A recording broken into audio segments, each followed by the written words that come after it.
the 365 cut. These are the meaningless ramblings of a Scottish redone whore and a pissy ex-video store clerk. Their ongoing mission is to set right the movie wrongs. They're gonna need a bigger podcast.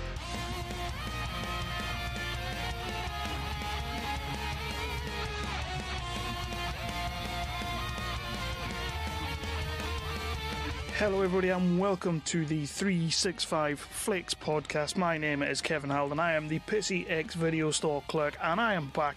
And by now, you must be getting sick of my voice. You must be. Chris, where are you? We need you to come back. We need a regular schmegular on the go. We are going to be jumping in the booth very soon. I am just joking. Do not worry about that. But this is another indie talk. Obviously, the lockdown tapes, if you want to call them, the coronavirus episodes are still ongoing.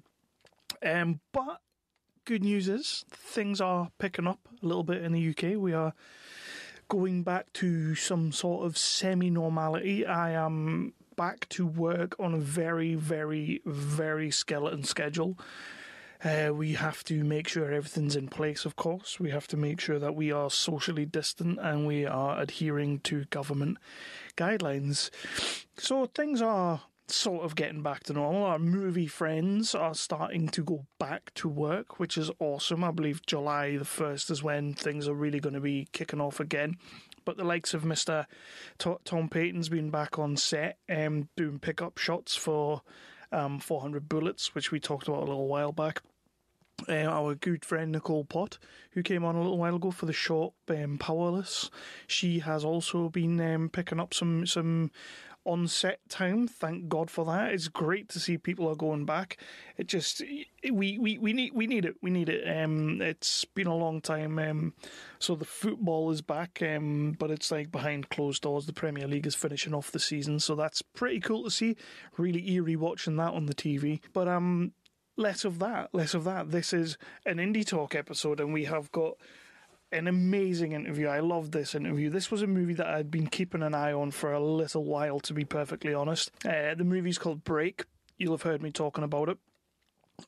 It's set in the world of the snooker halls, starring up-and-coming rising star, pretty much already made it, awesome guy, Sma Gittins, who I'm really looking forward to seeing Break, because this is a movie that right before the pandemic sort of happened and the apocalypse sort of kicked off, Break was on the cusp of release. It was imminent. It was coming out. They had a theatre run set. They had premieres set, Prince Charles Theatre and everything.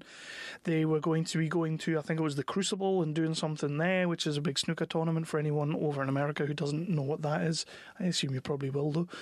They were going to be doing all of that. And then, of course, the world went to shit. We didn't get zombies, but we got a virus. And it's a shame when stuff like that happens, but they have made the best of a bad situation. Most people, a lot of movies and a lot of producers and whatnot decided we will just throw things up on the old streaming site. Streaming services, and of course that is one way you can go, but I mean, even Mr. Tom Payton, he took to VR, he took to the virtual reality, which I'm still dying to talk about. We will do that on the main show. He took to that for his premiere, but the guys behind Break, the producers and everything, decided that they wanted to have their physical release, and why the hell not? Like, you've spent all your time making this movie, as you find out from Michael in the episode. The dude lived with it for a good 10 years, so why the hell not? So we're going to get into it now in a minute, but I've got to do a little bit of pimpage for ourselves. We are the 365 Flicks podcast. If you have found us, thank you very much. If this is your first time listening to us, you are welcome to the show. We absolutely love first-time listeners. We also love our comeback listeners. So it's always great to know that the audience is there, and every time I look at the figures, I'm truly, I feel blessed to see that so many people still listen to us after, it's coming on 5 or 6 years now. Yeah, that's mental. But yeah, if you have found us, if you want to find us anywhere else, or if you're listening to us on any sort of podcatching app, we are on iTunes, Spotify, Libsyn, Satchel, Stitcher, Spreaker. You can find us on all these different things. Any sort of third-party podcasting app, you'll also find us on. Most of these apps and platforms do have rating systems, so please do give us as high a review as you can and put in a nice comment. Or if you're going to give us a high review but a shitty comment, I don't mind. Just don't give us a shitty comment and a shitty review, like shitty rating. If you're going to leave a shitty review, give us a high rating. It's always nice. It's an easier pill to swallow, I shall say. We're also on the Facebook, the Twitter, and the Instagrams at 365FlixPod. You can find us there. We try to make it as easy as possible for you guys. We have the website, which is www.365flixpod.com. You can go on there, you can read my reviews. Recently I did a review of 7 Stages for Reaching Eternal Bliss, a movie that starred Taika Waititi. Didn't see that one coming. Really enjoyed that. It was a good ass film. Gave that a brilliant review, and they even quoted it on the Twitter, which was awesome to see. That was cool. So yeah, you can find the website there. We have some homes. We're on the Tangent Bound Network, the Wicked Radio Network, the Danger Entertainment Network, and our British home, nerdly.co.uk. Salute to Phil. You are an awesome man. So we're going to get into this episode. Like I said, the episode is with Michael Elkin. Really enjoyed talking to this guy. So down to earth, so humble, so like getting his feet into the directing game. Started off a while back in the acting. Directed a short movie back in the day because he just thought, why not? Now here he is with his first proper feature break with an incredible cast. I mean, I've got it right here. I'm just going to read out some of these names. So you've got Luke Mabley in there, who you may remember from Dream Team fame. It was awesome to see his name up there. I used to love that show. Adam Deacon goes without saying, British up and coming legend. Absolutely love Adam Deacon. Jamie Foreman. He's in everything and anything. If you saw the Bromley Boys last year, he was in that. But I mean, Jamie Foreman. If you don't know who Jamie Foreman is, you're not from Britain. Sma Gittins, who I mentioned earlier. Joe Egan popping up. He's been popping up in everything recently. Terry Dwyer from Hollyoaks fame. Awesome to see her popping up. She's got a couple of features coming soon, and I'm hopefully going to be keeping an eye on one of the other ones because it has good friend Chris Johnson in it. So I'll definitely be keeping an eye on that because we love Chris. And then the legend that is Rutger Hauer is in this movie. This was his confirmed last movie role that he did before passing away. Oh man, Rutger Hauer, that was. Oh, and by the way, while I'm at it as well, Joel Schumacher this week. Damn, fucking 80 years old and we lose Joel Schumacher. That's my youth right there. But yeah, this movie was the last movie that Rutger Hauer took part in, and I can't wait to see how he was still getting on at that ripe old age. So it's going to be great to watch that, and it'll probably be a Carrie Fisher moment. There'll be a little lump in the throat when I see him, and hopefully we just see a movie where he pulls out the bag. So on the movie, and before we get into the interview, sorry I'm taking so long. Before we do get into the interview, it was released this week. We did this interview last week, but it was released this week that Break is definitely getting its premiere. It's towards the end of July, and they are doing a drive-in premiere. Drive-in cinema. I've seen these things for like comedy clubs, and obviously DJs do this kind of thing and all that. It's the first time I've seen it for a film, and I'm pretty sure from most articles that I've read, it is the first time a movie premiere has been had. So there's going to be like a red carpet. You can go in your cars. There's going to be all sorts of celebrities. It is going to be nuts. I'm considering making the journey down just so I can experience this for myself. I mean, come on. I bought a £190 VR headset just so I could watch bloody The Ascent in virtual reality. So I might make the trip down to London to watch this because this sounds really interesting. I like the concept. I love it. I want to go and experience it. So I may head down that way for that. Definitely, but that is great news. So as the lockdown eases, we will be getting the premiere for the movie. It's going to be a drive-in premiere, and it sounds interesting as hell. And I can't wait to see what that is, to be honest. The interview is now coming on with Michael Elkin. It's in progress, but do come back on the other side of this because I have some more awesome news to tell you about other things and episodes upcoming. So yeah, interview with Michael Elkin. Absolutely loved this interview. The man is so cool to speak to, open, honest, and I just had fun with it. Everyone in this life is born with at least one talent, a gift. Sadly, Most of us will never realise our true potential. Either we're too poor, we were born on the wrong side of the tracks, or maybe we're just unlucky. But the truth is, the only thing holding us back is ourselves. Had the old bill turn the house upside down.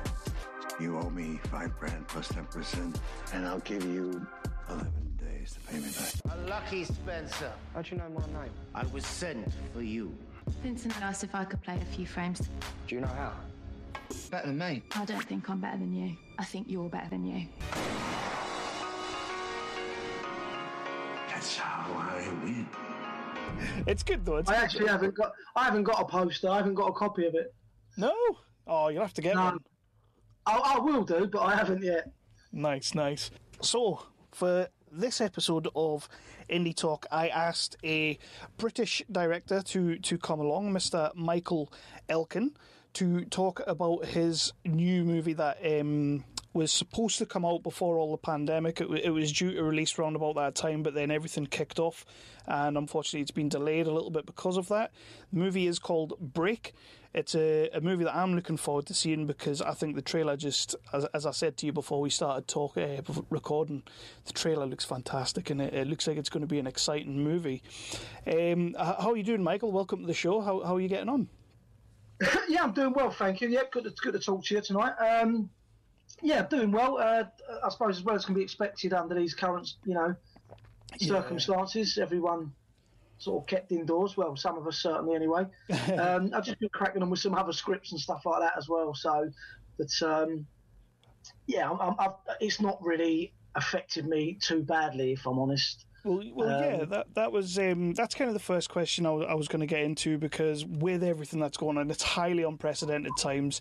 So recently, when we've been having these interviews, I like to try and find out sort of what's been happening with what you're doing and how, because the movie industry and the TV industry, everybody's taken a hit, but movie and TV has really taken a hit on this. So it's kind of like where you stand with it and how you've been coping. Yeah, I think certainly with regards Break, you quite rightly pointed out that just before this all kicked off, the COVID and all the lockdown, we were scheduled to have a premiere on April 22nd in Leicester Square. But of course we had to cancel that. We put our heads together and we all discussed what the best step was. And I mean, nobody knew how long this was going to last, I don't think, at the time. And also, I think at the moment, no one knows really how we're going to come out of it. So we took the decision, like a lot of the bigger budget films did as well, to delay it. There was a talk for, are we going to go straight to DVD and digital platforms rather than having a small cinema run? And it came up in conversation that where people are sitting at home, maybe it's a good idea to go straight on home then and forget the cinema. But I think we took the decision to delay it and say, no, we'll still go with the idea that we want to roll out in a few cinemas as well up and down the UK and certainly see how that goes. Because I do think the film will play out well in cinemas. We've got a great cast. And yeah, I think you quite rightly pointed out, there's possibly similarities with the film you mentioned before, Paul Hall Junkies, and also even in The Colour of Money, in terms of there's not been that many sports that really deal with snooker. No. in our case, or in Break's case, I would call it more of an urban drama, where the backdrop happens to be snooker. Yeah. It's a crime thriller essentially. You know, it's a kid that's down in his luck. But I don't want to run ahead too far with what it's about, because I'm sure there's a few different things you want to ask about it. Yeah, we'll definitely get to Break. I suppose, like you said as well, you have been quite lucky in the way that you're in a position where you can continue working on scripts, coming up with ideas. The guy that I spoke to this morning is a stuntman, so literally all his work's just completely stopped. But you're in quite a fortunate position where you can work on things, and obviously press for Break coming out, you can sort of work on that. So it's a crappy time. It's exactly been that, to be honest with you. I think as well, I mean, a lot of people possibly don't know that I'm an actor as well. Yeah. So obviously during this time, there's been no auditions. You can't. I know people can do self-tapes, but unless people are actually geared up to start filming and they have a date for when they're starting to film, I know that some of my friends were attached to projects that have started to set the ball rolling now, certainly with regards pre-production. Nice. So I know some of my friends who are actors are already doing read-throughs like this on Zoom, actually. They're sitting doing read-throughs on Zoom, and the director's there as well, telling them, how they want it done. So there is, certainly in the acting sense, for me, that's something that's not happening at the moment. But yeah, I have been able to concentrate on some scripts that I'm working on at the moment. I did get commissioned to do a film just before this happened, and I'd already sent the treatment to the guy, and it took him quite a while, but then he came back to me and said, yeah, like the treatment, there's a few changes that we'd like to include and stuff. So he gave me the office to finish that. So I've been doing that. That's been completed now, and I'm getting back to my own projects that I'm working on, because obviously they're love projects. I'm not being paid to do them, but hopefully once they're completed, just like Break, I'll be able to push it out there and get it made, start getting people attached to it. No, that's awesome. And one thing on a selfish point, as you've just said there, the amount of stuff like the amount of work and projects that people have been doing during the lockdown. As a podcaster who loves his movies and loves his independent stuff, it's great seeing what you guys are all putting out there, and some actors have been very, very creative with what they're doing. It's been quite, for me, a good time, to be honest. But that's just selfish. That's selfishly. No, it has. I mean, I've been invited to do a lot of the lockdown monologues and all this sort of stuff. A lot of people set up and stuff. But to be honest, I'm not knocking people that do that.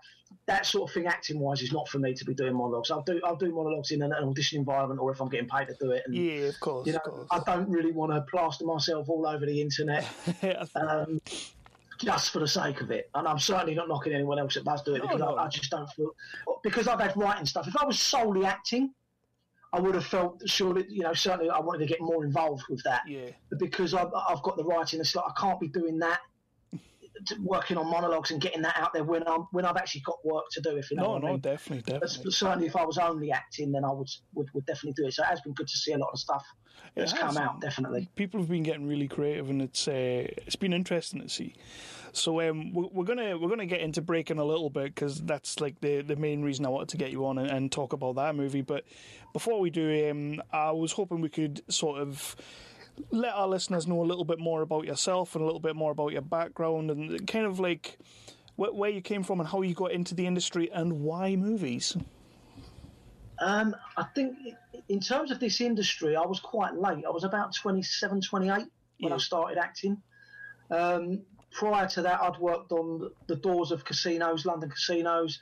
I've been a professional gambler for about 2 years. I love horses and horse racing, so I'd actually take myself through college to study horse management. All right. Just so I could learn enough about horses as an animal as well, because I actually love animals. I love horses. I know a lot of people out there will go, "Oh, how could you like animals if you like horse racing and all that?" But I'm not going to get into all the whys and wherefores of it. Horse racing, that's it. So I did that for a couple of years, where I'd go up and down the country, gambling and stuff like that, on putting fairly decent sums of money on horses that I've been watching for a while. And I survived for a couple of years at that. And then the money started to dry up when I started to, I suppose, lose some of my discipline, going in pubs, just drinking and popping next door and putting £1,000 on a horse or whatever, then coming back in and thinking I've just thrown that away because I wasn't concentrating on going to the track. Yeah. Quite often you need to go to the track. I've got, before I went up to York, for instance, to back a horse called Pippalong, which was a sprint owned in Mumford. And when I got there, I watched it walking around the paddock, and it was fat. Not to put too fine a point on it, the horse wasn't fit. I looked at it and thought it's not quite ready. Yeah. And there was another horse walking around that looked an absolute picture, and it was called Lend a Hand, previously trained by Mark Johnson. It was now with Godolphin, which a lot of people won't have a clue what I'm talking about, I'm sure. But anyway, this horse looked absolutely fantastic. So I put my money. It was a 7-2 chance, and I put £2,000 on that to win instead, and left Pippalong out. And Lend a Hand won it. Pippalong rolled in about second, I think. So you needed to go, basically. So once I stopped going to the track and standing in pubs with mates drinking and just popping next door to the bookmakers, I went through quite a considerable amount of money. Mm-hmm. And one of the pubs I used to drink in, I'm from South London, and I was drinking in a pub in Herne Hill, close to Brixton, Roughton Road, the top end of Roughton Road in Brixton, or Herne Hill as it comes under. And I was in there with an actor that you've probably heard of called Jeff Bell, who was in The Business. Yeah, Jeff Bell. Yeah. Yeah, well, Jeff was local to the area, and I knew Jeff anyway, and I was just chatting to him, and I said how much I'd always wanted to get into acting. And he was quite supportive and just said, well, do it. Why don't you do it? He said, come to mine next week or whatever. He said, and I'll give you a couple of books. And fun enough, you've got a DVD behind you, Glengarry Glen Ross. Yeah. He gave me the play for Glengarry Glen Ross. Awesome. Harold Pinter's The Homecoming. And he told me to pick a couple of monologues, which I did. So I picked a couple of them and a classical, a Shakespeare piece as well. And I auditioned for acting, and that was how I got into it. And I got into a drama school called Morley Theatre College, which is the same one that Johnny Harris went to. Nice. I think is a fantastic actor. So yeah, that's where I basically trained. And as I say, I got into it late. And that was basically the start of me getting into the industry. I auditioned to that, enjoyed it, came out, and I've loved it ever since. That's awesome. I was very late to it, but I'm glad I did it. That's great. That and Jeff Bell as well. That's pretty cool. Like he's, I think everybody kind of has seen him. If you might not know the name straight away, but you've seen the face in about 100 different films. So that's pretty cool. Yeah. Out of interest, what did you pick from Glengarry? What monologue can you remember? The usual one. All train compartment smell vaguely of shit. Yeah. Awesome. Oh, great. I mean, I like the Jack Lemmon in the film. I think was absolutely outstanding as well. Yeah. But yeah, I think that was the speech that most people pick. But to be honest, when you do these things, I remember I used it for an audition piece once, and I watched the guy roll his eyes and he went, "Oh fuck!" He said, "I've heard that about 30 times today." And you don't when you're starting out, you don't consider that. Yeah. Do you know what I mean? It's like you just think, "Oh, I'm going to go in and do that." But when you're sitting watching, I think that's more in theatre as well, because obviously when you're auditioning for film or TV, you do what they've given you, and it's usually something fresh. Yeah. But I think certainly with acting, that they're all great speeches, but unless you're going to do something that's completely different with some of them, don't do it. Because if you're just going to go and do something, I was starting out when I first used them, and I quickly moved away from the more known speeches and stuff like that, and thought I'll do something else. But I think that's the problem with it. A lot of people sit there and they hear it 20, 30 times a day, and they're bored of it. Yeah, I know what you're saying. Let's really change it up. But the thing with that is, if it's not broken, don't fix it. Yeah, no, I agree. There's only a certain amount of ways you can do something or say something, and as long as it comes from inside, I'm sure people will see that. But if from your opening line, they're already going, "Oh God," and they've got their head in their hands, you've kind of lost that moment anyway. Yeah, I can see what you're saying there.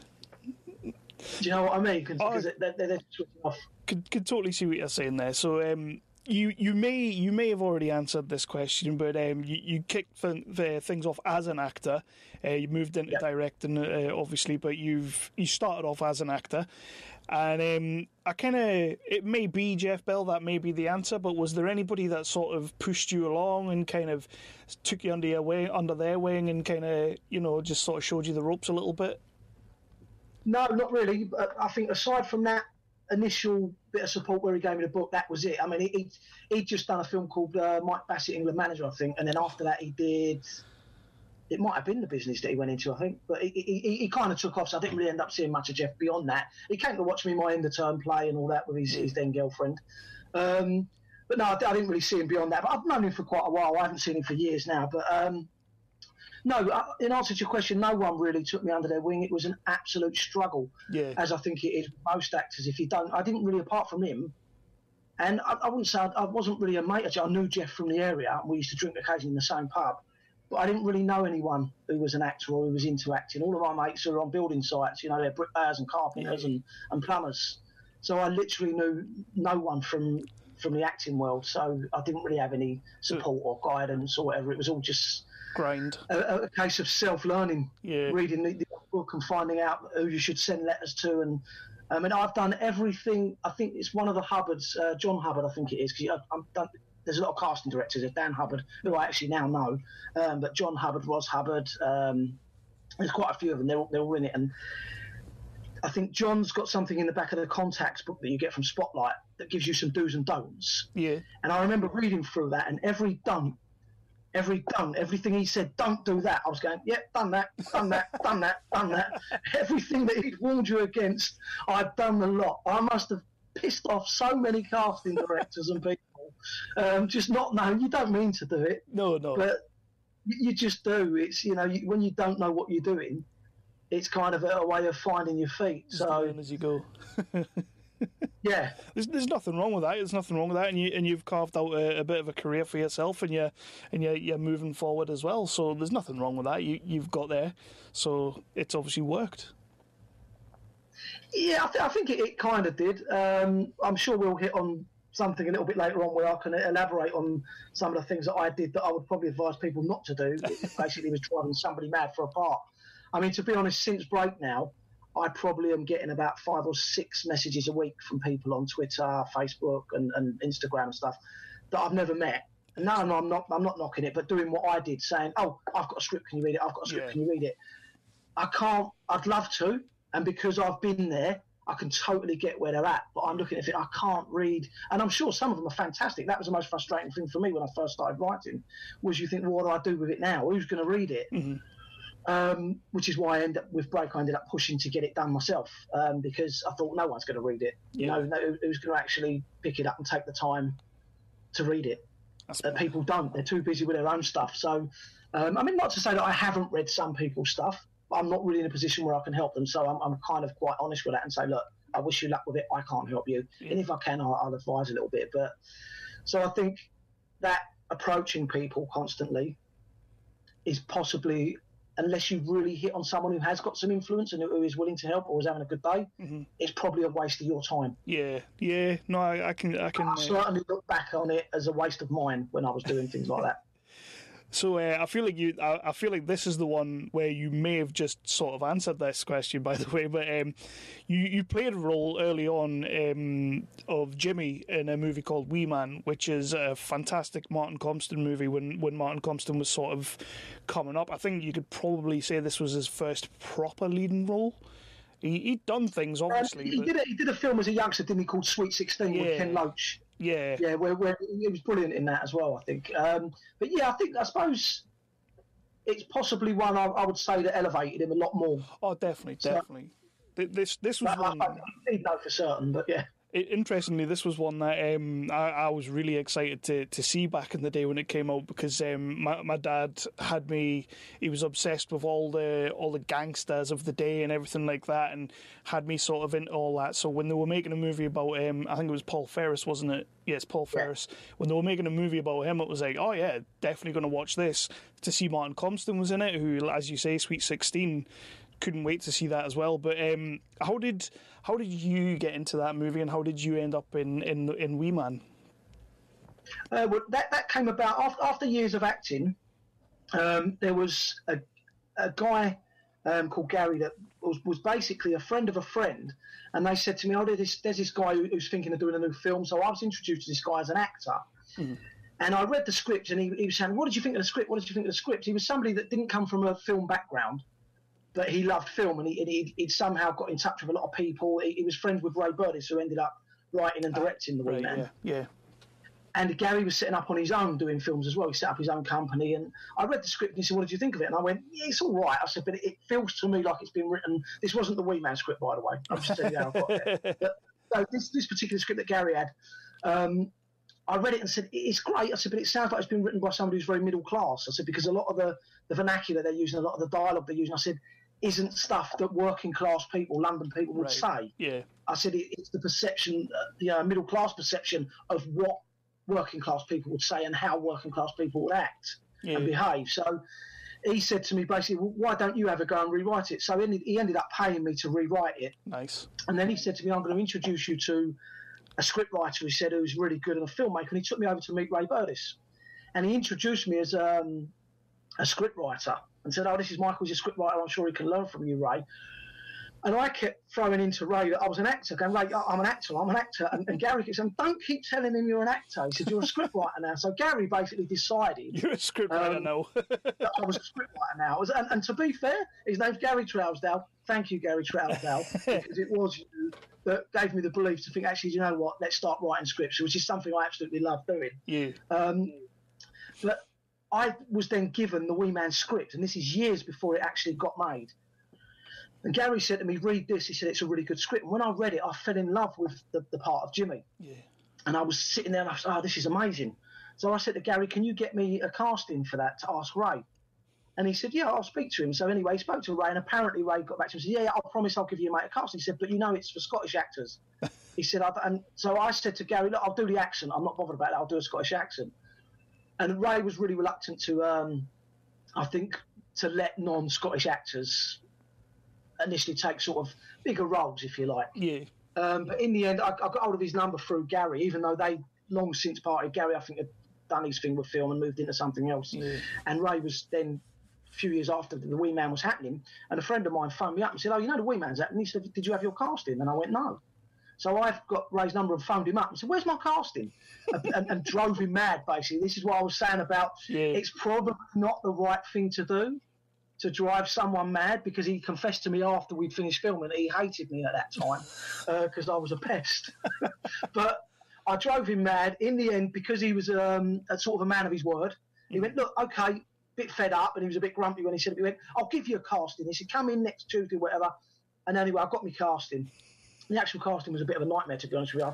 I sat out in the corridor. I think I knocked a picture off the wall or something. It was a bit of a calamity, things falling off. I thought, what am I doing? And then all of a sudden, I borrowed a tracksuit top off a friend of mine, another actor, like an Adidas trackie, because I just had this image in my head of the Wee Man, like all in that sort of 80s gangster scene. I thought, oh, they'd be wearing like trackies and all that sort of stuff up in Scotland and Glasgow. So I borrowed my mate's Adidas tracksuit. So when they told me it was my turn for the casting, I went, I'll just get changed. And the casting director said to me, oh, okay. So she walked away, and I quickly took my shirt off in the waiting room and threw on this tracksuit top. And when she went in, I heard Ray Burtis say to her, who's next? And she said, oh, that fella you want to see, that Michael. And he went, well, where is he then? And she said, he's just getting changed. And he went, getting changed? Into what, a kilt?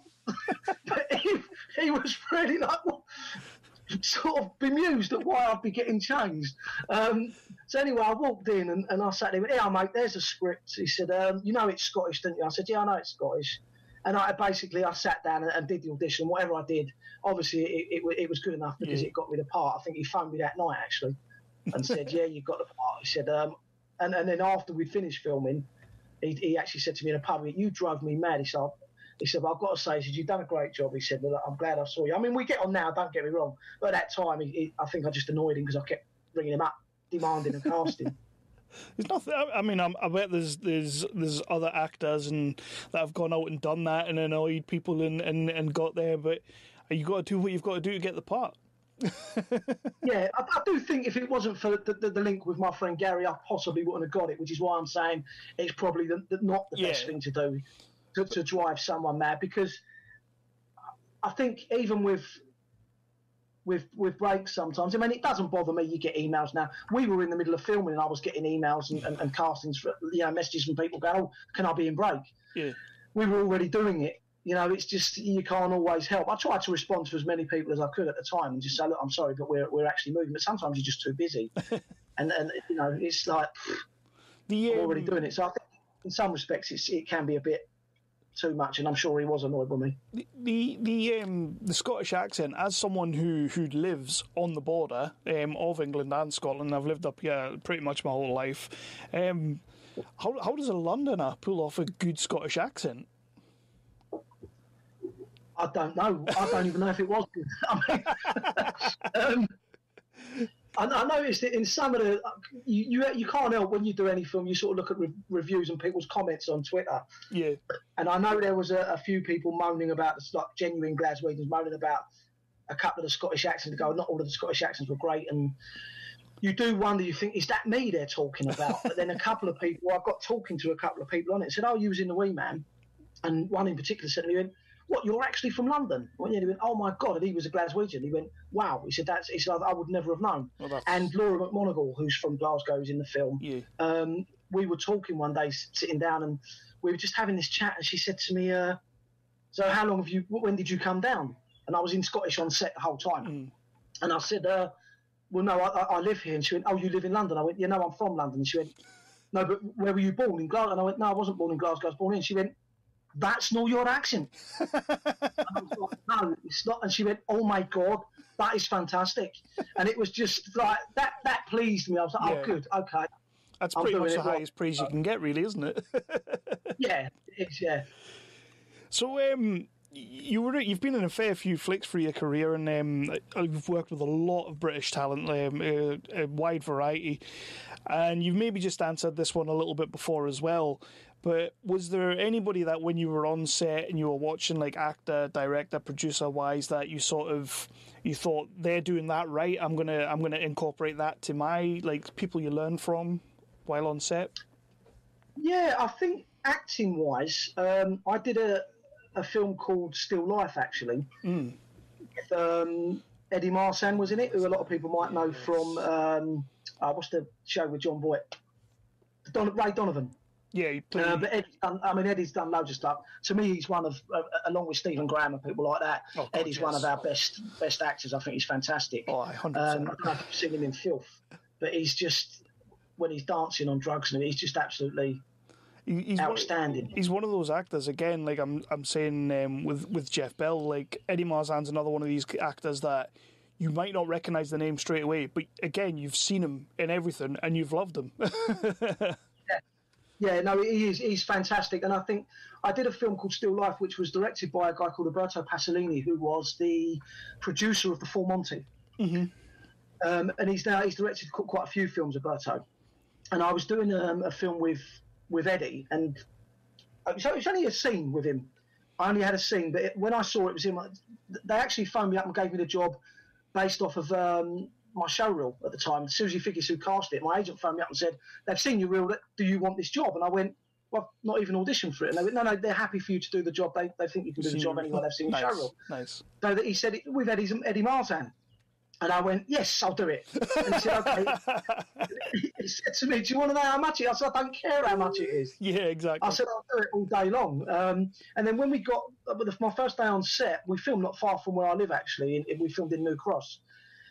And when I turned up, because I suppose I've got a bald head and I had a sweatshirt on, I was carrying a little bit of extra weight at the time as well. I think I was about 15.5 stone.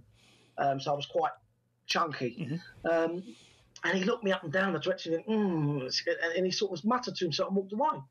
And I said, Alberto, is there a problem? And he said, you look like a thug. He's an Italian guy. You look like a thug. And I went, okay.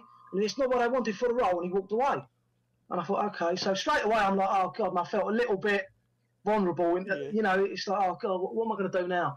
So when we got to the set, we was filming in this house. Eddie's there. And I'm watching him do his stuff as well. And I was hearing the way he was talking and how you should behave on set. Yeah. You know, because he's got a lot of experience as well. And he's very polite. He does everything right, but he makes it look effortless. But you can tell he's a hard-working actor and really thinks about what he's doing. So I think with that, it just made me think, okay, I'm going to have to really bring this down, because once you see on set, you can see how subtle some of these actors are. And I think you're only as good sometimes as who you're working with, and who you're opposite, you know. So basically, I watched him and responded. So working with him, I think, was probably, for me, I like to think I'm always quite subtle anyway. I'm not one of these actors that likes to be big. I find being too big sometimes a little bit of a problem. I think everything should come from inside. Every actor works differently, and some people paint it out. I prefer for it to come from in here, and I like to feel it. Mm-hmm. But yeah, I think certainly working with Eddie, I learned a lot. Just watching him, just working with him, even in that short scene and seeing how he behaves. And the director, I actually bumped into him at a Q&A screening of the film a little while after. And he actually picked me out and went, we have one of our cast in the audience. And I was sitting at the back and I went, all right, Alberto. And he pulled me afterwards and we had a quick drink. And he said, you were absolutely fantastic in this film. He said, the way you delivered that line, which is nice to hear, you know, especially after I know that he had some misgivings about me when he saw me. So yeah, that. First impressions can often be changed. So, but so you've been acting, you've been doing your thing for a good while now, and obviously Break is your first big feature film. But 10 years ago, you made a short called Banshee in 2010. Can you tell us a little bit about Banshee and why did you move into the directing thing then? That was kind of an accident, if I'm honest. I did a thing years ago called the Shot to be Seen course, which was where casting directors used to come in. I think they had Victor Jenkins. I mean, a lot of actors will know who these people are. Yeah. Maybe filmmakers they should actually know who these people are. You had Kelly Hendry, Victor Jenkins, all some top casting directors and some directors as well. I think Nick Phillips, who directs for EastEnders. You basically go as actors and you do scenes in front of them. I met a girl there who was basically wanted to get into filmmaking. Mm-hmm. And we were talking about different scenes, and I got quite a little bit of success off that. I got a job in EastEnders off the back of it, and I was invited by Catherine Willis to cast for something, which I didn't get, but it was nice to be, you kind of were being noticed and getting invited into stuff. And then a little while after that, this girl phoned me up and said, I think we should make a film. She said, my dad will put some money in. She said, would you be interested in making a film? I said, well, yeah, well, what do you want from me? And she said, well, why don't you see if you can write something? So basically I did. I wrote a short film, only about 10 pages, and we ended up shooting it in Ireland. We were looking for a director and we were looking for all the crew to go with it.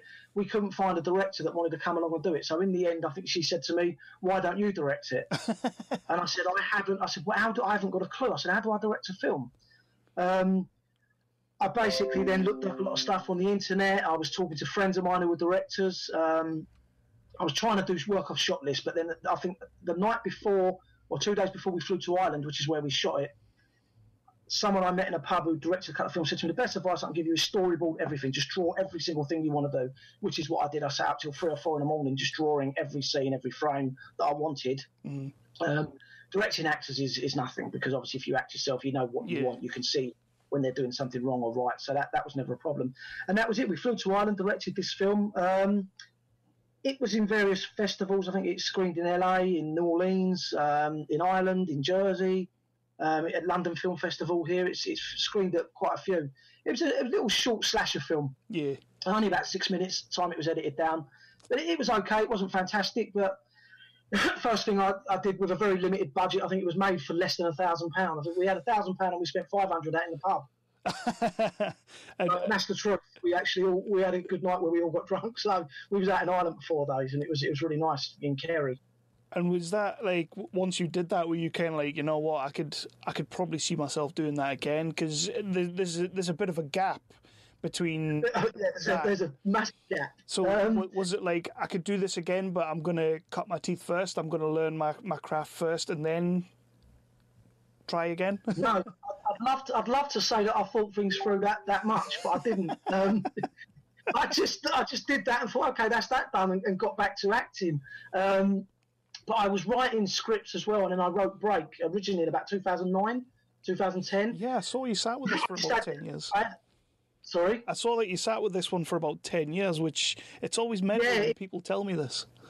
It was in a drawer for ages because, I mean, how do you fund and get a feature film made? I didn't have a clue.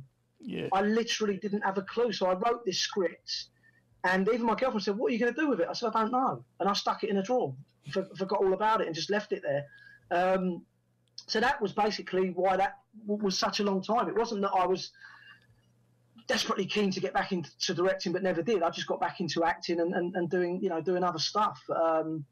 Coming up with ideas and writing stuff down in books, but I finished that script and stuck it in a drawer. I don't want to jump in front of your questions because I'm sure you've got some, but no. If you're all right, I'll just jump straight back into the next thing, which was years later. I was getting more and more interested in not so much the directing but writing, and I took Break out one day and I was reading it and I read the whole script, and I always knew it was pretty decent in my mind anyway. Hopefully people think the same when they see it.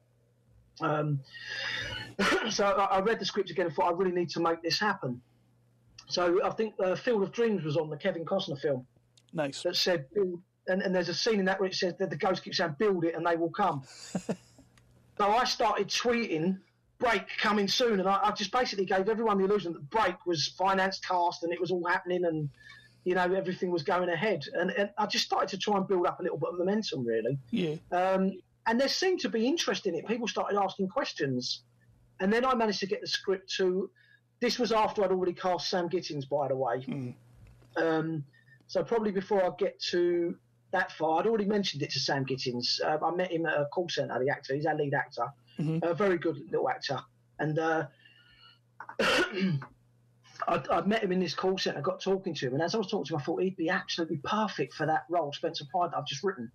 And then years later, I said it to him that day, and then years later, I tracked someone down and I said, do you remember that Sam? I said, can you get hold of his phone number? And I sent him the script. Mm-hmm. And he went, yeah, I'll have a look at it. And he phoned me. I went, mate, I love it. He said, I really, really like it. He said, what's the plan? I said, well, if you're attached, I said, fill in a letter of intent that you're agreeing to be in it. Speak to your agent. So he did. And then I started to basically attach other people to the roles. Yeah. The next one in was an actor called Jamie Bamber. He's been in lots of stuff. He was in Battlestar Galactica for years. He played Apollo, right? The TV in America. Yeah. He was also in a program here called Law and Order. He's in a thing here called Strike Back. He was in Marcella recently. If it's Marcella, however you want to pronounce it, Marcella, I suppose it is, with Anna Frill. Mm-hmm. Really good actor and a really lovely guy as well. And he'd read it, got back to me and said, yeah, I really like the script. I really want to do it. And then the next one I think was Terry Dwyer. I messaged her and said, I've got a script if you want to read it. She read it and rang me up and said, yep, love it. So I'd attached her. Then obviously you get the long process of trying to raise money and trying to get everything, together. So as you're doing that, because it's more enticing for investors, you're then trying to attach other actors.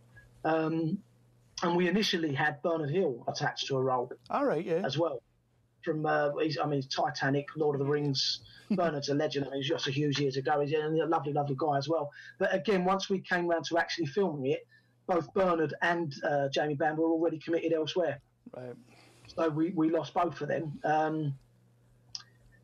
Which, to be honest with you, I mean, sometimes things happen for a reason. Yeah. They both went on. Hopefully I'll get to work with either or both of them sometime in the future. But I'm certainly not disappointed with, the actors that we got in. Luke Mabley, who ended up replacing Jamie Bamber, is absolutely fantastic. Yeah, I'll tell you what, there was a blast from the past. Yeah, I didn't really, to be honest, I didn't know him from what was the film? The TV series, the Dream Team. I didn't know him from that. I'd seen him in a couple of films, and I watched his showreel, and I was absolutely blown away. He is such a versatile actor and so dedicated. To give you an indication of that, and he's never said this to me either, but I know it. I spoke to him on the phone when we were talking about the film, and I hadn't yet met him, but it transpired that we both went to the same school, actually. A school called Kingsdale in South London. His brother, I vaguely remember his brother Sam Mabley as well. And he'd agreed to do the film. And when he turned up on set, even for the read-through, he had loose, baggy clothing on. He'd lost weight for the role because it says in the thing that he's quite a slender guy. And he'd had these tattoos done, like put on. And he was already at the read-through completely in character. Class. And yeah, I mean, this is a guy that literally turned up as that guy. Yeah. From the moment we did the read-through, he was in. Nice. And he never changed throughout the whole film. He barely spoke, and it's not a bad thing. He spoke about the film. When his filming was done, he was off, and he stayed in it the whole time. It's just to watch him is unreal. He's the sort of actor that, for me as an actor, you think, I wish I could be that. So I certainly wasn't disappointed that we got Luke. He was absolutely amazing. And, of course, Bernard, we ended up replacing with the lovely Rutger Hauer. Unbelievable cast. Just amazing. I mean, Rutger Hauer. Yeah, I mean, first feature film script, how's your luck? Exactly, exactly. Foreman, Adam Deacon, Rutger Hauer, Luke Mabley, Sam Gittins, who's amazing in it, David Yip. It's another one of those things that I saw the trailer and I thought the trailer looked really good and I was like, oh, that looks really interesting. And then the faces started popping up. The guys you've just mentioned, the Adam Deacons, your Jamie Foremans, your Rutger Hauers, and I'm sitting there thinking, holy shit, this is a mental cast. And then when I read into it a little bit, I'm like, okay, so it's the guy's first proper feature film and he's got this cast. Yeah, it was. I had to get you on to talk about this because I was extremely impressed. But was you've got all these guys coming on board. Was there never you've sat with this script for 10 years? Was there never a thought of, you know what, I'm going to play someone in this. I'm going to be the lead role, or I'm going to take one of those. No, I think because I decided that I was going to direct it. I didn't want to give ownership up of it because it was quite personal to me. The script itself is semi-autobiographical, not in a snooker sense. Right. I mean, I can play snooker, but I was never fantastic. It was basically me and a few mates used to go to Brixton Snooker Hall, Norwood Snooker Hall, Tulse Hill, Crystal Palace. We used to go a lot around our area, and there was always full of characters So that was one of the main things when I started to write the script. It was more about the characters that we used to see in there. You'd always have a table down where people would have a pile of money on there, all playing Kaluki for money, and you'd have a TV screen and they'd be taking bets. You know, it was like something out of Sopranos. People sitting there going, "Oh, give me 500 quid on that horse," and people in and out. And then there was just an array of characters. And there was a guy that used to go in one of the clubs that we used to go to, who was an absolutely amazing snooker player. And when people used to say to him, "So why don't you go pro? Why don't you go pro?" It transpired that he was up to stuff that he shouldn't have been up to. He was up to no good, basically. He was earning a living from crime. And he wasn't interested, and that always puzzled me. I thought, you often hear people say, what choice did I have? What chance did I have? I was born on an estate and I ended up getting into drugs or doing this or doing that. But this guy didn't have to. And I thought, what the hell? Why are you, there's a lot of money to be made in snooker, certainly now that Barry Hearn's taking it over, and the money that he's put into it. There's a lot of people making a hell of a lot of money, even at the lower level of snooker as well now. They're getting a good living, some of them. Obviously at the top tier, they're getting an amazing living. And it just always puzzled me that this guy never tried his luck and got on the circuit. So that's where the actual idea of the script came from. This guy that was wasting his talents, basically. He had a talent and he was just wasting it. And that's always sort of puzzled me. So that was the script. I've kind of gone completely off on a tangent. I don't actually know what point I'm trying to make, if I'm honest. Happens when you get old and bald. Just kind of why you didn't want to play a part. Yes, that was it. Yeah, so I wrote the script and it was never about me. It never felt that it was about me. Certainly some of the environment.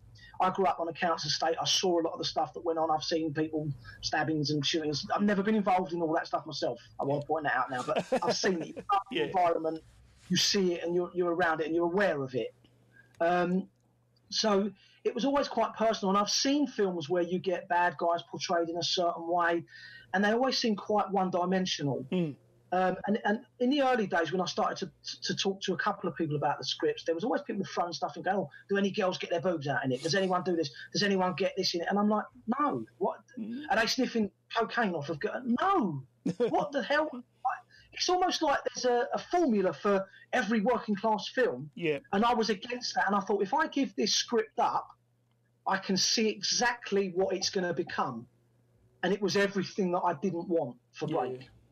No. So for me to control that, I thought I've got to keep a hold of it so it doesn't descend into chaos, basically. It doesn't end up being just another one of those films. And I like to think that what we've created is something completely different. Something that's certainly, a take on working class life, but not in the usual sense that you see, where everybody's, up to no good and everybody's got no sense of right or wrong and everybody's got low morals. I didn't want that. So that was the first reason why I then decided not only can I not just give this script away in terms of the producing sense, which is why I started Break Films Limited, because I thought I have to keep control of this, but also as well I thought I have to direct this. Yeah. So, and I did approach a couple of producers early doors that said to me, "You will never get this film made with you as director. It will never happen."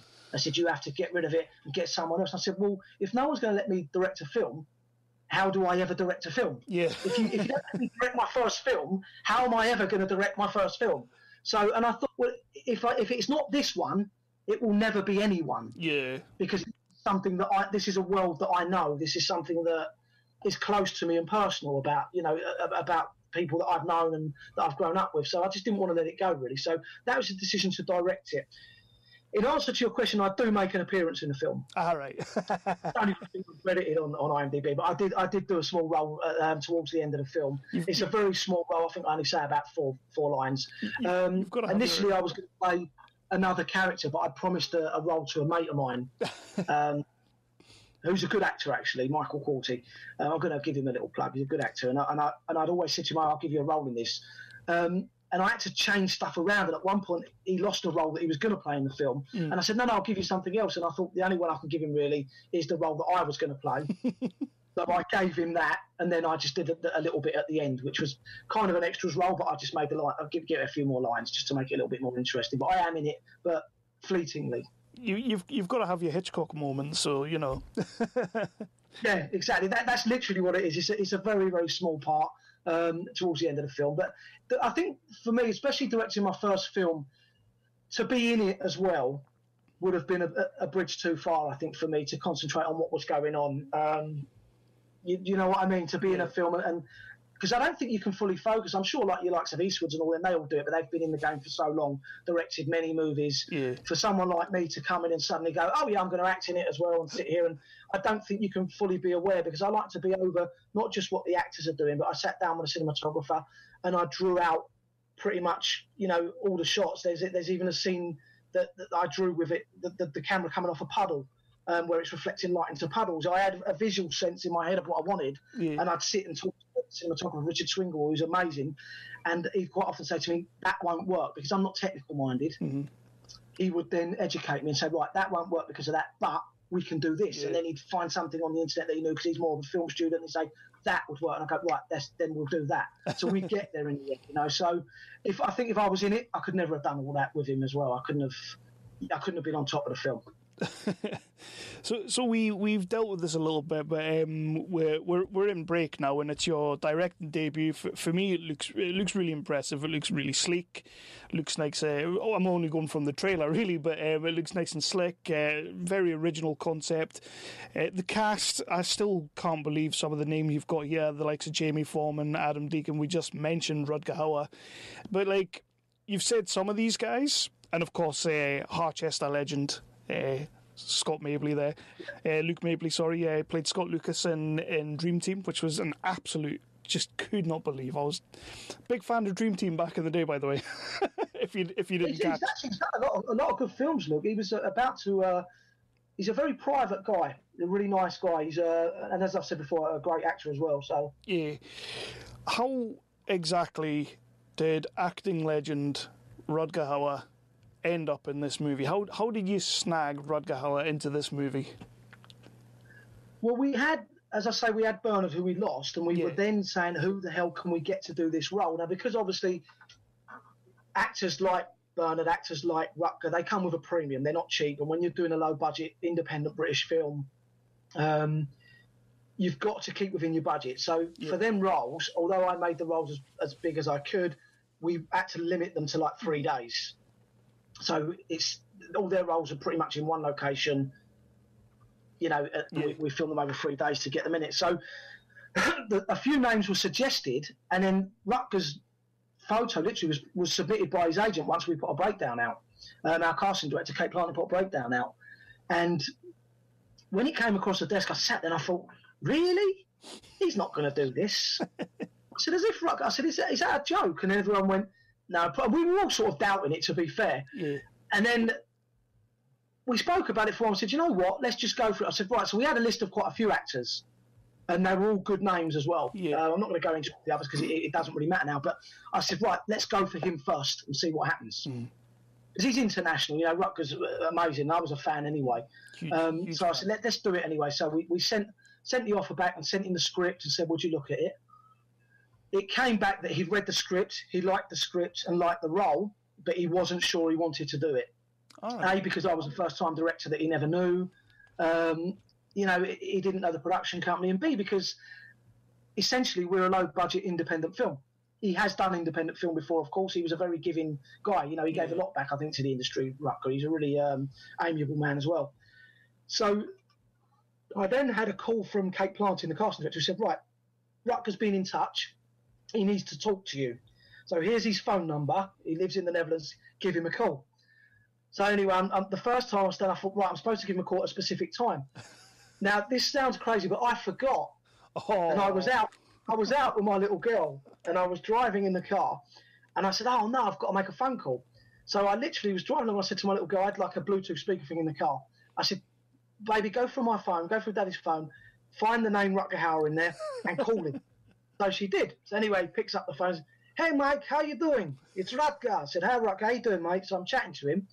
As we're speaking about the film, he said, so what's your background? He's asking me all kinds of questions. And it wasn't until I hung up the phone that my daughter looked at me and was staring at me. I went, what's the matter? And she went, why were you speaking in that ridiculous accent? I said, what are you talking about? Apparently, and without knowing it, I suppose it's the actor coming at me. I was mimicking what I was going, hey, Rutger, how are you? And why am I talking in a ridiculous Dutch accent? So that was my first interaction with Rutger, and we'd agreed that we'd talk again in a couple of days once he'd had proper review of the script and gone through things that he did, or suggestions that he wanted to make for the character. And he came back with a few things. Said, "Would you be all right for that?" And I think some of it was probably testing me. Some of it I said no. Some I went, no, it really doesn't work. I said, I understand I'm going to have to change it slightly now because it's gone from being a London Cockney guy to a guy who might not necessarily sound, like a Londoner. Because I didn't ask him to do an accent. He's Rutger Hauer. He does what he does.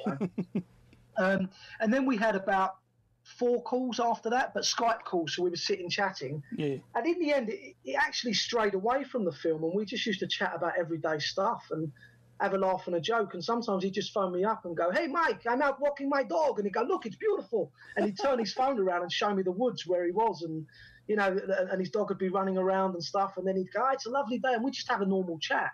And then at some point I thought we've really drifted off. So I actually pulled it round and said, "Rutger, listen, are you going to do the film or what?" And he went, "I don't know." And I said, "Listen." And I said, "Listen," I said, "we've come this far." I said, "Trust me, you're in good hands. I'm not going to make I'm not going to ruin this film. It's going to be good." And he sat there and I said something, I can't recall what it was. I made a joke or a little quip, and he laughed. And once he'd stopped, sort of, it wasn't a belly laugh, but it was a little chuckle. He laughed and he went, "Okay, I'll do it." And I went, "Thank you, Rutger, speak soon." And that was it. I put the phone down. So I then sent him an email saying, "Can you just confirm that you're going to do it?" And he emailed back and went, "Yeah, I'll do it." So that was basically how it came to be. But and we got on well on set ever since that, really. That's awesome. Even after filming, a couple of months before he died, he phoned me up as well, just for a general chat about life. He never even asked really about the film. He just said, "How are you?" and all that. And, it's just a normal chat. So I really, really liked him. That's and obviously we've lost him now. It's an absolute talent that's gone, and it's that was a hard one. That one, Rutger Hauer. I'm a big fan of Rutger Hauer's work from back in the days of Blade Runner, which is another reason why when I saw he was in this in Break in this little British independent film, I was like, yes, please. and this was am I right in saying this was the last thing he filmed? Yeah, I mean, there was other films around the time that he'd done before and similar dates, but as far as I'm aware, he finished Break, and I'm pretty much 100% certain on this. He finished Break, went back to Holland, spent some time relaxing, and it wasn't long after, really, that he sadly passed away, so I'm pretty sure it was, unfortunately, his last film, which obviously is very gutting for us as well, because I wanted, not only for him to see it, but to see him again. I wanted him to come over and be able to sit and just not be on a film set, maybe have a beer with him or something, and have a time together where we're not on set. So it was gutting. Was the film you were on about trying to get it all financed and get everything sorted and everything? Did having Rutger Hauer having him committed to it, did that help getting funding, or were you already fully funded by this point? We weren't fully funded. We were almost there. Yeah. We had got quite a bit of the money in place by that stage. But certainly the excitement went up from our investors once they knew that he was on board. So yeah, it certainly helped. Yeah. It does when you get a name like that attached. It certainly does help. Yeah. And it's expedited the process, shall I say? And one of the other actors, British actor that I genuinely, just when I see his name and things, I get really excited to see him, Jamie Foreman. What is Jamie Foreman like on set? Is he as large as life as he looks, or? Yeah, he's a big character, but not in an overpowering way. He's just a really, really lovely fella, to be honest, Jamie. He really is a really lovely guy. He loves the whole industry. He loves acting. He's someone that you can still sense in an actor that's been in it for donkey's years, to be fair. He's done a lot of film. That he's still so passionate about it and still takes everything he does so seriously. What I mean? He knows the script backwards. He knows the character that you've given him backwards. He's an absolute joy, Jamie. I mean, it wasn't the first time I'd met Jamie, if I'm honest. I'd known him a little bit before that as well. Not worked with him, but I'd had a drink with him before, and so he'd kind of been in my mind for a while for that character, the character that he plays in it, which is like a snooker promoter. A little bit like, do you remember Eric Hall probably Yes. a bit before your time. There was I've heard of him. he always smoked a cigar and go monster. He was a big, larger than life character. So I mean, I know from speaking to Jamie, although he does lots of it, he's always called to do gangster roles. He isn't a gangster in Break, and I think he's glad of that because he doesn't always want to do that stuff. I mean, who would? Do you know what I mean? And he's so much more than that as an actor. I loved him in. I think it was last year. Was it last year or the year before? It was a small British film, The Bromley Boys. He's fantastic in that. I absolutely loved him in that. Yeah, he is. Well, that's a funny thing because the producer of Break, Dean Fisher, produced The Bromley Boys. Oh, nice. And he's a producer on Break as well. So it's a lot of the crew from The Bromley Boys. Julia, the wardrobe, Rebecca Hall, the makeup girl, they all came from The Bromley Boys. Oh, that's cool. They were Dean's team. The only one I think was, a lot of the others some of them were fresh, but the cinematographer was a guy that Dean had worked with before, who he introduced me to, Richard Swingle. But I, obviously, because it was my first film, I hadn't worked with him before, but he wasn't on Bromley Boys. Awesome. So it's a lot of that team. I'm guessing between takes and whatnot, and the backdrop to the movie is snooker. Was the cast all playing snooker, and if so, who was the best? Probably Jamie. If I'm honest, he didn't do much of it, but he did get down and have a few shots, and he certainly looked like he knew what he was doing. But in all honesty, I'd probably say me. But Jamie looked like he knew what he was doing. I mean, Sam wasn't bad. He had good days and bad days. But we had a couple of professionals on set as well. Yeah, I noticed this. So, but I would say Jamie was probably the best. But I didn't see a lot of him playing. He hit a few balls while we was in one of the competition scenes. But quite often, once they were resetting and re-rigging and everything else, it was me that was the first one straight on the table while I was waiting for the setup. I'd be knocking balls about while I was waiting for the setup. It's a good way to pass time, I guess. Yeah, it was. So yeah, but I would say Jamie. With the professionals, because I did notice on IMDb that there was a couple of professionals playing roles and stuff like that. Obviously, playing themselves, kind of thing. Were they like? I don't know how to put this, but you were kind of coming into their world. So was it like, no, that's not how you do it. I'm going to show you how to do it properly. Was there any of that? Yeah, we had Yang Wenbo, who's a top Chinese player, and Jack Lizowski, who's doing really well at the moment as well, was two of the guys that we had from the same camp. They were under the management of a guy called Django Fung.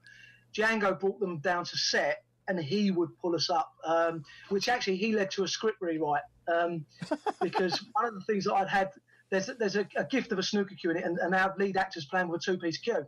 And Django one day popped up and went to me, a pro player these days would never have a two-piece cue. So I rewrote the script so that the lead character basically comments and says, that he gets given a cue that someone's, I'm going to give you a little bit of film, but he gets given a cue and said, oh, apparently Ronnie uses the same one, meaning Ronnie O'Sullivan. Yeah. And when the guy walks out and he's looking at his present, which is his two-piece cue, I then wrote the line that he says, I doubt very much Ronnie still uses a two-piece. So because of what Django had said, I rewrote the script and thought, okay, yeah, you've got a point. Let's make it let's have a comment, at least reference that to appease the snooker audience. But on the whole, the snooker guys were great. I mean, they took a lot of the stunt shots, close-up stuff for us, and they were amazing. But we also had Ken Doherty, who commentates a lot. And I have to say, I don't want to get all sycophantic, but I absolutely love Ken. He's one of the nicest people. They all were, don't get me wrong, but Ken is just, he's funny. He's just, and he can act. He does a scene towards the end of the film, and he was good. He doesn't say much in it. He only delivers a line, but his delivery, he's good. Nice. He is good. I was impressed by Ken. So we alluded to right at the start that the movie was to be released round about, I think you said it was April. It was going to be going into some of the theatres and things like that. And I guess we've already kind of touched on this, but you've been living with the movie for 10 years, the script anyway. You've made the movie. You've got all these guys in it. It's finished. How... And I know you can't do anything about what's happened with COVID and the pandemic, but how frustrating is it to not be able to get it out there and get people watching it? Very. Yeah. Really, I mean, there's times where I'm just... it does get you down, to be fair. I mean, for me personally now, I just want the film out. I want people to see it. Yeah. I don't know how well I'll handle people criticising it or whatever, because it's your baby that you've put out there. But I'm aware that that's going to happen as well. It's not, not everyone's going to like it, not everyone's going to love it. It's just law of how you are going to get some people to go, I don't like it, it's rubbish or whatever. I think the majority will like it because personally, I think it's a good film. I do honestly believe if I hadn't been involved in it, I would watch it and still think this is a good film. Excellent. So I do think it's certainly something that there's a little hope that it could be a little bit of a runaway success, because I do think it's different. I do think it's a really good film, and for the reasons you've mentioned as well, it's got a great cast. Yeah. I don't think there's much to not like about it, if I'm honest. But yeah, it's very frustrating. And as I said, there was a point where we thought to ourselves, do we go straight to digital and just blow out the theatrical? We're still hopeful that we're going to have a theatrical, but again, a lot of it with this, we can't hold it back indefinitely. We haven't got the budgets that these big Hollywood films have got. We need to start getting it out there now and try and get our money back for the investors. That's at the forefront of all our minds, really, is just paying back the investors have all kindly supported the film.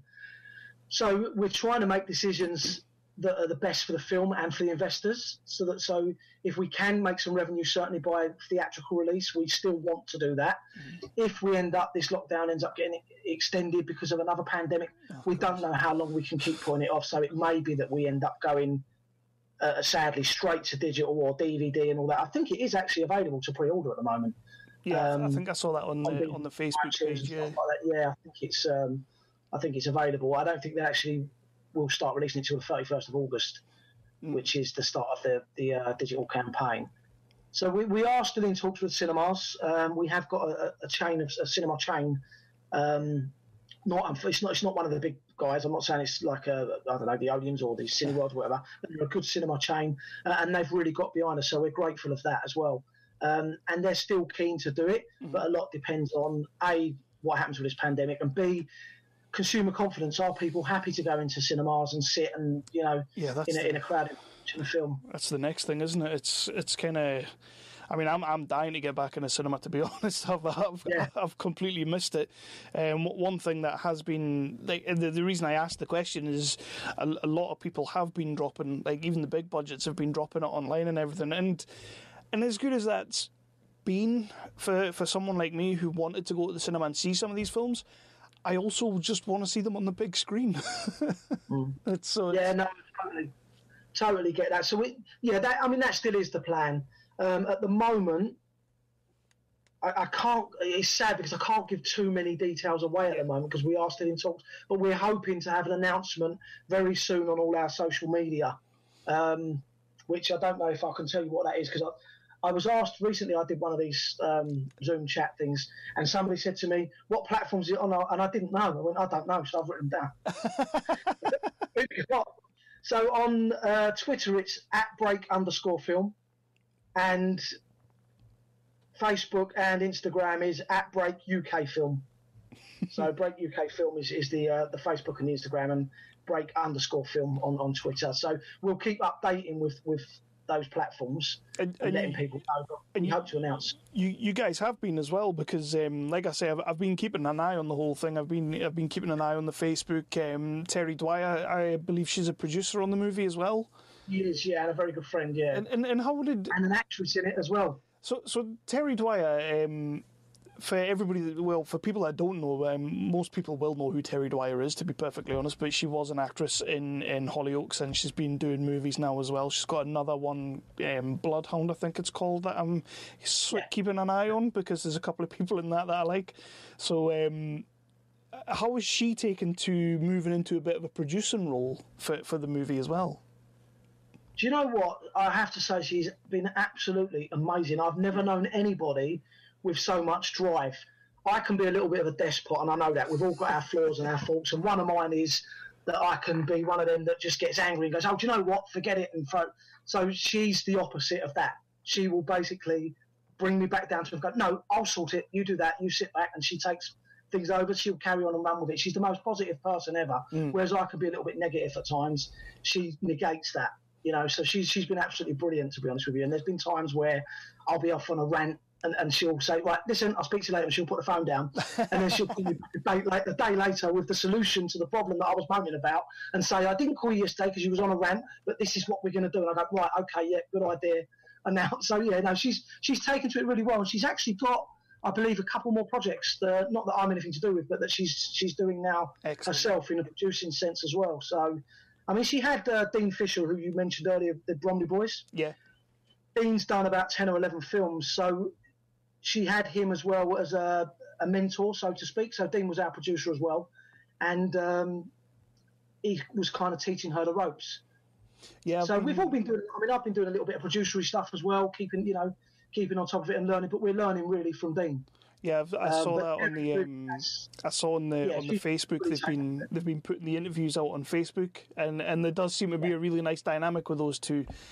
Just watching the interviews and everything, and she does seem really positive in it, and it's been a bit of a driving force on the social media to be fair, which is always good to see that one of your actresses kind of pushes things forward like that, and obviously she's producing as well, so it's absolutely brilliant to see.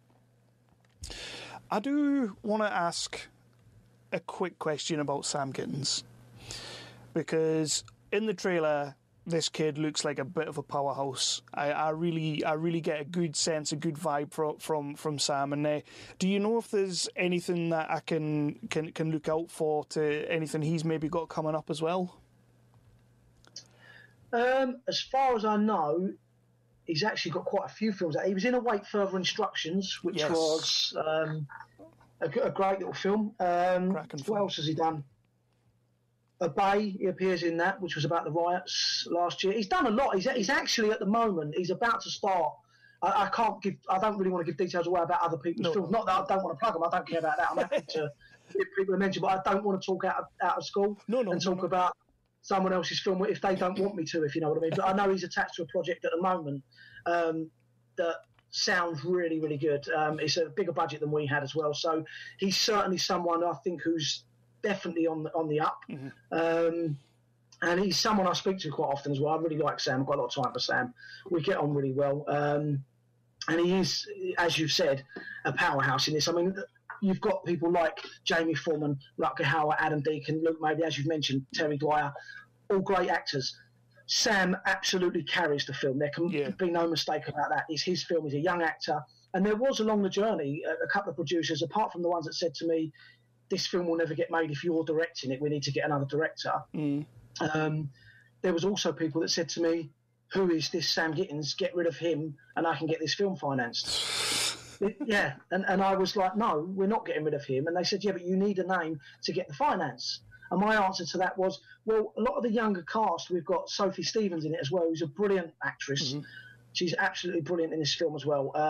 We've got Charlie Wernham, who you might know from Bad Education. Right, yeah. Uh-huh.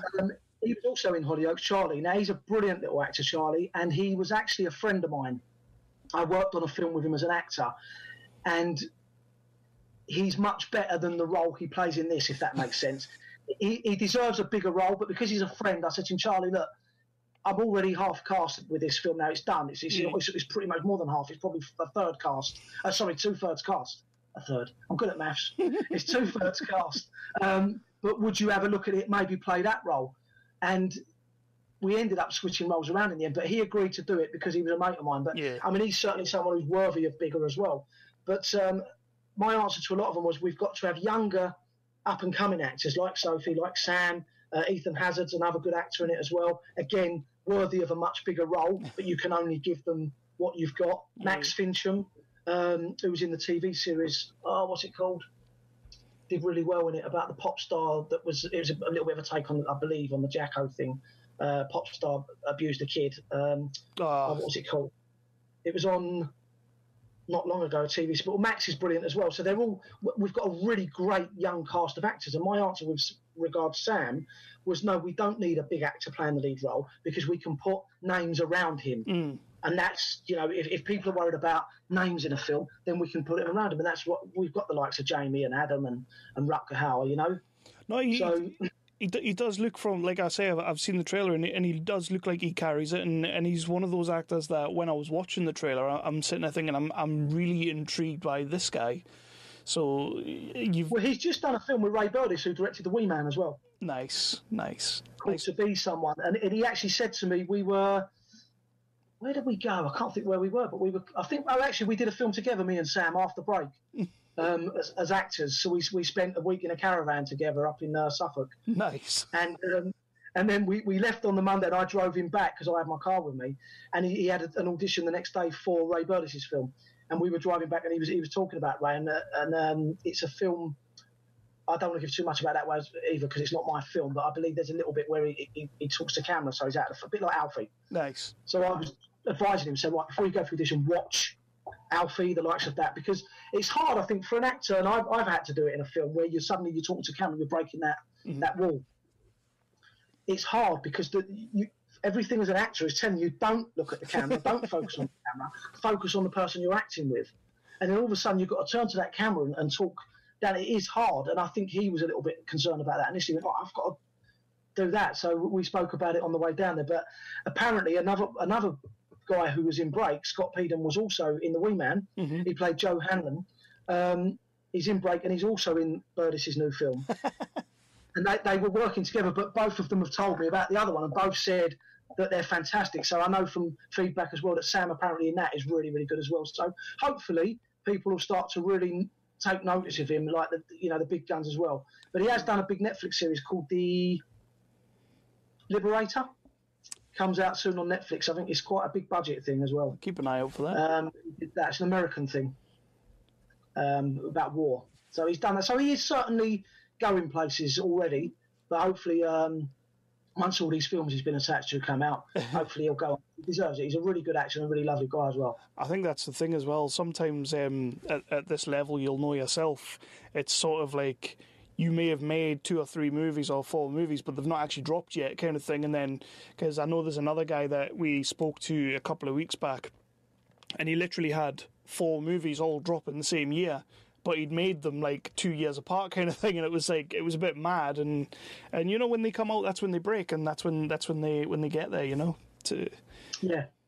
But that's your actors though. But what about yourself? You've been working on projects when you've been in lockdown, kind of writing things. What are you looking to do after break comes out? Well, I've got a couple of things. I was in talks with quite a big production company recently, a television production company, about a series that I've written. I think it's stagnated now with them, but I would best describe it as an English Sopranos. But again, with how I see working class people, not, you know, because I think the best thing about the Sopranos was that it wasn't just a mob story. Mm-hmm.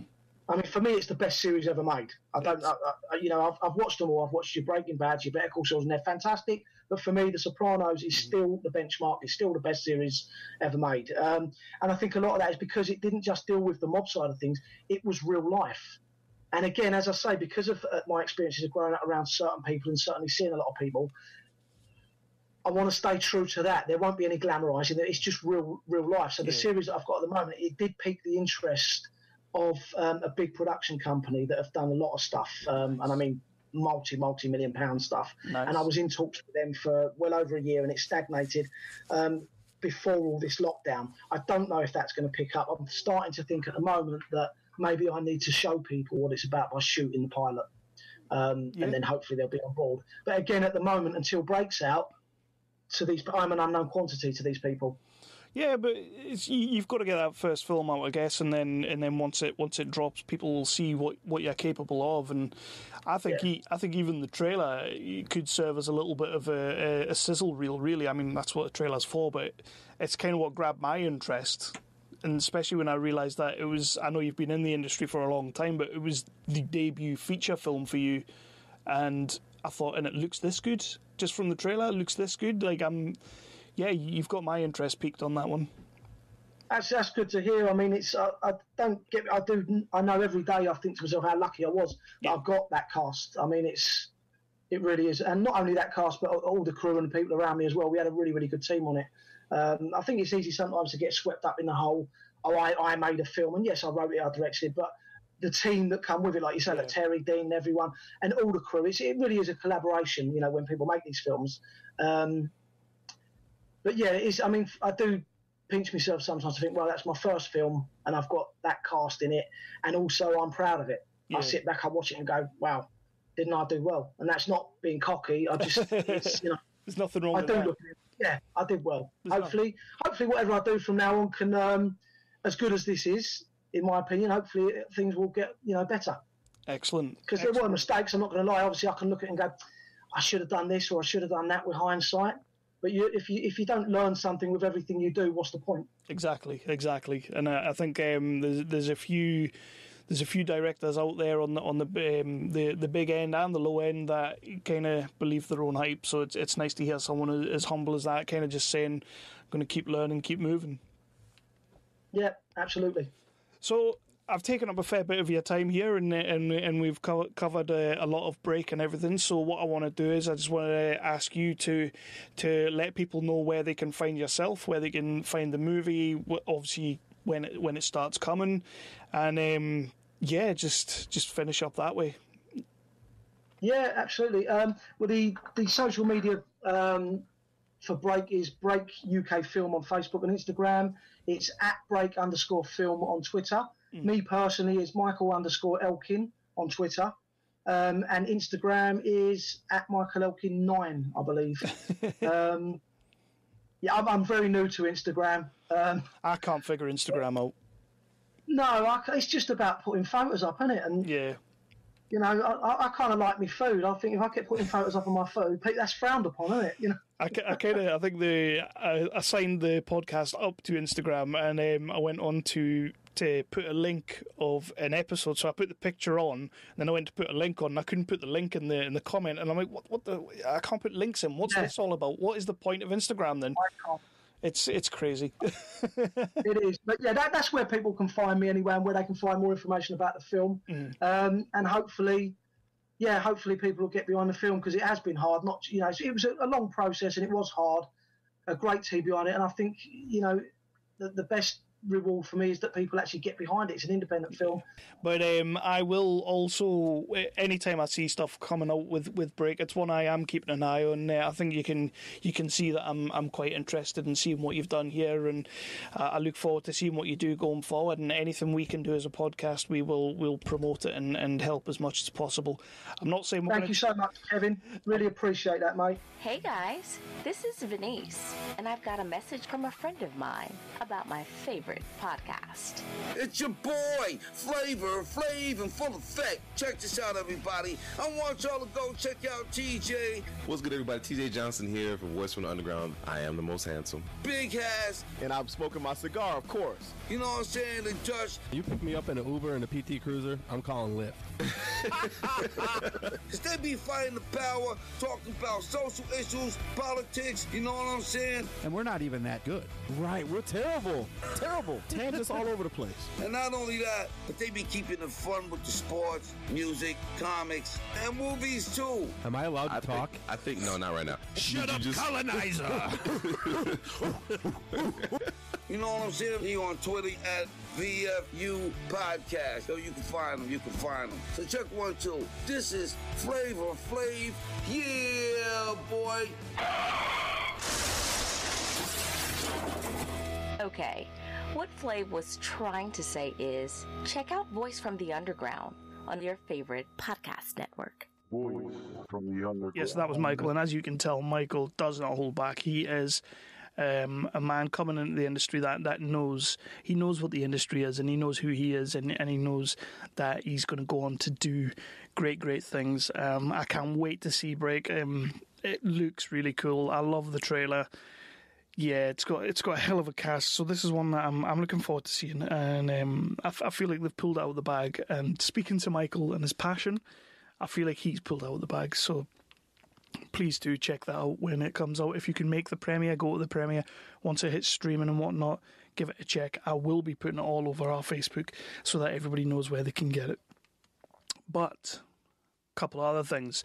So we've been talking about hosts for some time now, and we alluded that it had been picked up by distributors. well, we can now confirm it has been picked up by MPI and Dark Skies. It's been picked up by those guys who are like masters of like the horror genre. So it's looking like it's going to do really well. It's off to Cannes, the virtual Cannes, or whatever that means. I'm not entirely sure what that means, but it's going to go there. It's going to do gangbusters, and it will sell, and it's going to do awesome. You're going to be seeing this movie very, very soon. Neil Ward's up in there. We love Neil Ward. But what I will say, when you do get a chance to see this movie, check out Samantha Loxley. Just keep an eye on her. So Host is doing well. We have been talking to Richard and Adam for a little while now on the show, but we're talking about definitely doing a round table sort of interview chat. Sorry, I hate saying interview, where they're going to come on and we're going to sit down and we're going to talk about Hosts. So look out for that. Neil is basically telling me that he's going to be coming on soon and taking the show by storm. Neil Ward, he's just going to take over, much like Toby did back in the day, and he's going to make 365 Flicks his show. So that's awesome. In other news, The Ascent is doing really well. It released to streaming and everything like that, so please do check it out. Tom Payton's movie, The Ascent. You will love it. I watched it in VR. I will be talking about it again soon. But the movie is doing gangbusters, so let's just keep that ball rolling. And apparently, Tom's next movie, G-Lock, has been picked up by Lionsgate, which is no small fish. So yeah, that's awesome. So he's doing great things. We love promoting Tom, and Tom's just an absolute genius in his field. He's a master of his craft, and we will always follow him. The Romford Film Festival looks like it's picking up again. I think they're talking about the last week of August, which is going to be awesome. We are about to do our winners picks. I think it's tomorrow night, Wednesday night. We're going to be sitting down on Zoom and picking our winners for each category, which I can't wait to do. Yeah, I feel like that's going to be a battle because I think we've all got our favourites and nobody's going to back down. So that's cool. The Romford Film Festival will be going ahead. Looking forward to that. You can check out reviews on our show, on our webpage and stuff like that. I'm going to try and do a big episode for sort of like the winners and things like that. We'll figure something out. I'm trying to do as much as I can for the festival. So that's pretty damn cool. Right, upcoming episodes. Indie Talk, we have got Mr. Paul Bittis, military advisor to some of the biggest movies and some of the biggest TV shows you can name out there. Gangs of New York. Not Gangs of New York. I keep saying that. Gangs of London. He worked on that. He had a big part of episode 5. He worked on that quite extensively. 1917 was basically his baby. Obviously, it was Sam Mendes' movie, but when it comes to the military aspect, it was Paul Bittis behind the scenes who was doing everything. Strike Back, same kind of story. He made Strike Back his show. He is currently working on a game, which I think I can talk about now. I think I can. The Sniper franchise? He's been doing motion capture. He talks about it in the interview. So, yeah, he did some motion capture for the game Sniper 5, I think it is, which once I heard that, I went and downloaded Sniper 4, and I've been playing it. It's a cool-ass game. But yeah, he's been working on that as well. So Paul Bittis is an absolute catch to get, and I do sort of thank the old coronavirus. I know that sounds bad, but I do kind of thank it for that because it's given us a chance to speak to some awesome people who maybe wouldn't have had the time. So that's awesome. Another upcoming episode, we have been talking to Giles Alderson of the Filmmakers Podcast. Yes, we will be getting another podcast host onto the show. However, he is also a filmmaker in his own right. Movies like The Dare, which I haven't seen because it's not released in the UK. Pull your finger out, Giles. But he also did Arthur and Merlin. Knights of Camelot with Chris Johnson and a few awesome actors that I was really. Richard Brake playing Merlin. Richard Brake, man, come on, that's a legend right there. So he will be coming on to talk about those projects and basically about his podcast as well. We absolutely love Giles. I've been listening to Filmmakers Podcast since forever, really. It's one of my favourite podcasts. I do love it. So it'll actually be pretty cool to lock horns with him and have a bit of chat with him. But he does know more about the film industry than I ever will. So that is awesome too. So yeah, that's pretty much what we've got coming up. I've got more stuff on the boil. I'm sort of working away at some special projects, but we will be keeping you posted. And yeah, Chris will be back for the regular schmegular, and we will be keeping that show going as well. I can't wait to get Chris back on some of these indie talks, because I am sick of doing everything myself. I'm not really. I absolutely love it. So with that, I'm going to head off. I just want you all to take a moment. Obviously, we talk about Rutger Hauer in this episode for break, but I would really love you guys to take a moment, because it came out just yesterday that Joel Schumacher lost his battle to cancer. And if you're around my age, which by the way, pulling the curtain back, 35, 36, if you're around this age, you grew up with Joel Schumacher's movies. You grew up with St. Elmo's Fire. You grew up with Flatliners, The Lost Boys. Fuck me, The Lost Boys. These are all movies that just shaped my movie-going experience and my movie-loving experience. Falling Down, Phone Booth, Tigerland, to name a few. Time to Kill, What a career this man had. So do please take a moment and just think about it. Think about him and think about his family, because this one hurts. This one actually really hurts. It stings a lot. So I'm going to leave it there. I don't really want to leave everything on a downer. But yeah, we got some big episodes coming up. You're going to love everything we're rolling forward with. The world is going back to semi-normal, so that is a great sign. Movies are going back to their sets. Production companies are getting back into the swing of things. Movies will start hitting the theaters very, very soon. So yeah, the good times are about to fucking roll again. Movies are back, baby. But yeah, this episode, Michael Elkin, thank you so much for coming on. Can't wait to see Break. Shout out to everybody that worked on the cast and crew. It must be frustrating with everything that happened, but you're back, and the movie's coming out, and people are going to see it, and they're going to love it, and I can't wait to see what you've made.